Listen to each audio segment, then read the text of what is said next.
Liverpool Heart and Chest Hospital, NHS Foundation Trust. Information for patients: gastrectomy, removal of all or part of the stomach. Liverpool Heart and Chest Hospital, NHS Foundation Trust, Thomas Drive, Liverpool, Merseyside, L14 3PE. Telephone 01512281616. www.lhch.nhs.uk. Contents: Track 3, the stomach. Track 4, preparation for surgery. Track 5, after the operation. Track 6, advice at home after surgery. Track 7, further information. These tracks have been made to provide information about surgery, to remove a section or all of your stomach. We hope it answers some of the questions or concerns you may have about the procedure. It is not intended to replace talking with medical or nursing staff. Track 3, the stomach. The stomach is part of the digestive system, which is sometimes called the gastrointestinal tract. It is a muscular bag-like organ, which lies between the lower end of the gullet, esophagus, and the beginning of the small bowel, small intestines. Once food has been swallowed, it passes down the gullet, and into the stomach. What are the causes of stomach cancer? The cause of stomach cancer is still not fully understood. The predominant factor is diet, not eating enough fruit and vegetables, drinking alcohol, and smoking are known factors. Infection of a stomach bug called Helicobacter pylori bacteria may be linked to stomach ulcers and stomach cancer. Stomach cancer is more common in people who have pernicious anemia, which affects the lining of the stomach and results in a lack of vitamin B12. What is a gastrectomy? Gastrectomy is the surgical removal of all or part of the stomach. Partial gastrectomy, part of the stomach is removed. Total gastrectomy, the whole of the stomach is removed. What does the operation involve? The operation is performed under a general anesthetic, so therefore you will be asleep during the procedure. The procedure involves: remove the cancer or part of the stomach, remove the surrounding tissue, lymph nodes, that may have cancer in them, free and reshape the stomach, to allow it to be pulled up into the chest. Join the remaining part of the stomach or small intestines to the esophagus, gullet. What are the benefits of having the surgery? Your consultant will discuss with you the perceived individual benefits of having surgery. The main aim of the surgery is to remove the cancer. The treatment, however, may be combined with chemotherapy and/or radiotherapy. What alternatives are there to the operation? Currently, the only way of potentially curing stomach cancer includes this type of surgery. Cancers involving only mucosa, stomach lining, can sometimes be safely removed by an endoscopy, telescope, under sedation, endoscopic mucosal resection or EMR. Are there any risks to the operation? As with all surgical procedures, surgery to remove the stomach carries some risk. These risks vary according to your overall health and your individual condition. You will have an opportunity to discuss the risks and the benefits of the proposed surgery, so that you have sufficient information to be able to sign the consent form. Track 4, preparation for surgery. Anesthetist. The anesthetist is the doctor responsible for putting you to sleep for the operation, and taking expert care of you during and immediately after the procedure. They usually visit you the day before your operation, to check on your general health, ask you some questions about your previous medical history, and check your heart, lung and blood test results. Any medications you are taking, or any allergies you have will be discussed. The anesthetist will be particularly interested to know if you have had any chest or heart problems. They will explain the routine the night before, and the day of surgery, and will let you know what to expect. It is a good opportunity for you to discuss any fears or anxieties you may have about having an anesthetic. Pain relief following surgery. There are several ways of relieving pain following surgery, including a continuous injection of a local anesthetic and strong painkillers through a small plastic tube in your back, epidural, or an infusion of painkillers through a small tube into your vein, usually in the back of your hand. Patient-controlled analgesia. The anesthetist or specialist nurse will discuss methods of pain control in more detail. Getting ready for theater. The nursing staff on the ward will help you get ready for your operation. You will not have anything to eat or drink in the morning. You will probably also be given a sleeping tablet to help you relax. You will have a shower and change into a clean gown. Elastic stockings will be provided. These are compression stockings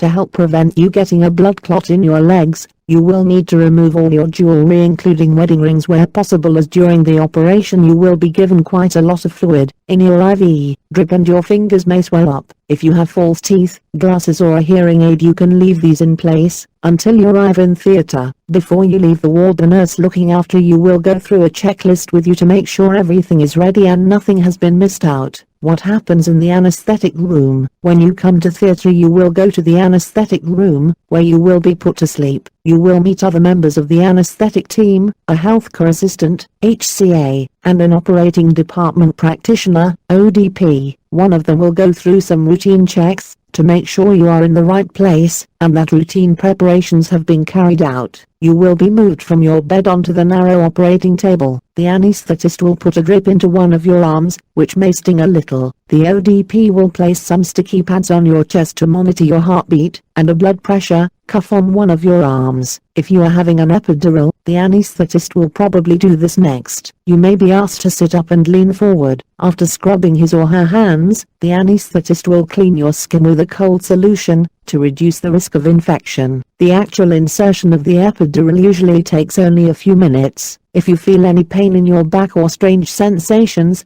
tell the anesthetist, but try to remain still. If you are not having an epidural, or when it has been done, the anesthetist will then put you to sleep with an injection into your drip. You will usually be asked to take a few breaths of oxygen from a plastic face mask whilst you are going off to track 5, after the operation. After the operation you will be taken to the POCCU, post-operative critical care unit. This is a large intensive care ward, where you will be looked after closely. There will be a nurse by your bed most of the time. It is quite normal to feel washed out. When you wake up, it will have been a long and major operation. As you are waking up you may become aware of the anesthetist taking a tube out of your mouth. When that has been done you will be given a clear plastic oxygen mask. This helps your breathing, and you will wear the oxygen mask for a few days. There will be a lot of monitoring equipment near your bed. Do not be alarmed by this. It is quite routine. You will also have the following tubes attached to you. They are there to help, and are normal practice. 3 drips, 1 in your arm to give you fluids, 1 in your wrist, to measure your blood pressure, and 1 in your neck, to estimate how much fluid you need. A tube in your nose, which goes into your stomach. This drains the stomach contents, so that you won't be sick, and put strain on your wound by vomiting. This tube can make your throat feel sore. A catheter will be in your bladder to drain the urine out, as your mobility will be reduced, and you may have trouble passing urine. This catheter drains continually, and is held in place by means of a small balloon. It can't fall out. If you move or stand up, you will not be allowed to eat or drink anything for approximately 5 days. After that you may have a special X-ray to check that the joints in the gut are healing properly, before you are allowed to drink normally, and then to start eating. You will also be referred to a dietitian, so that your specific needs can be assessed. The drains, drips and catheter will be removed gradually over 7 to 10 days. If your progress is satisfactory, your pain relief will continually be assessed and managed. It is important that your bowels have been working before you go home. Please let us know if you experience any problems. Discharge. Overall, if there are no complications, your hospital stay is usually between 2 and 3 weeks. When you are up and about, eating and drinking properly, and your wounds are healing well, you may be considered fit for discharge. Before your discharge, a member of staff will go through discharge arrangements such as district nurse, tablets to take home, appointments and sick notes etc. Track 6, advice at home after surgery. After any major surgery you will feel weak for some time. Your strength will gradually improve, but it may take up to 3 to 6 months before you feel at your peak again. This differs from person to person. Some important points to remember are listed below.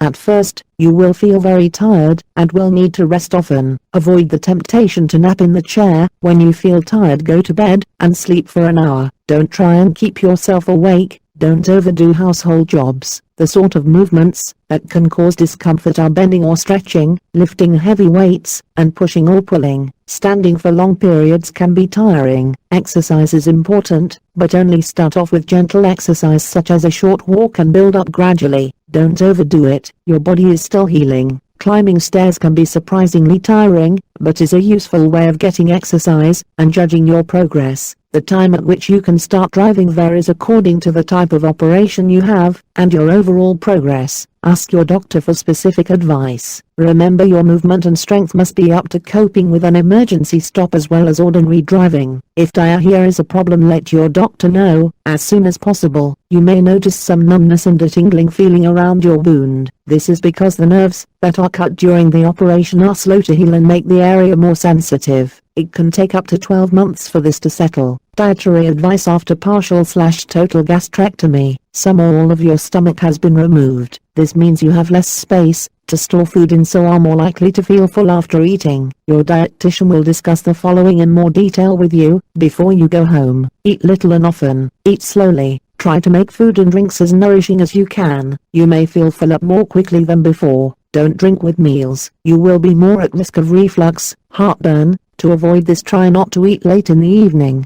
Try to keep your weight steady. Track 7. Further information. National Cancer Support Services. The Cancer Information Specialist nurses give information on all aspects of cancer and its treatment, and on the practical and emotional aspects of living with cancer. Telephone 08088000123.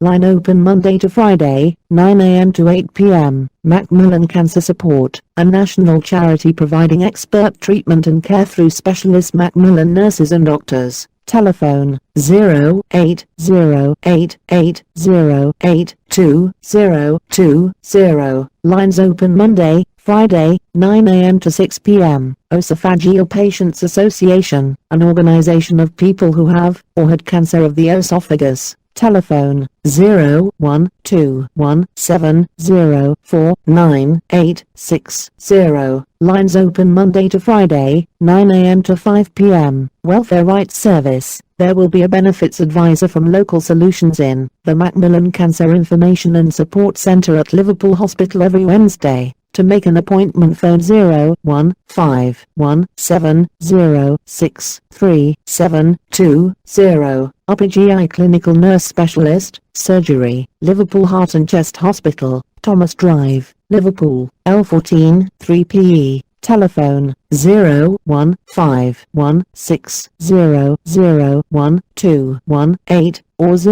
01516001018. Monday to Friday, 9 a.m. to 5 p.m. CTPALS 066 versions 2. Publication date January 2008. Review March 2012. Liverpool Heart and Chest Hospital NHS Foundation Trust.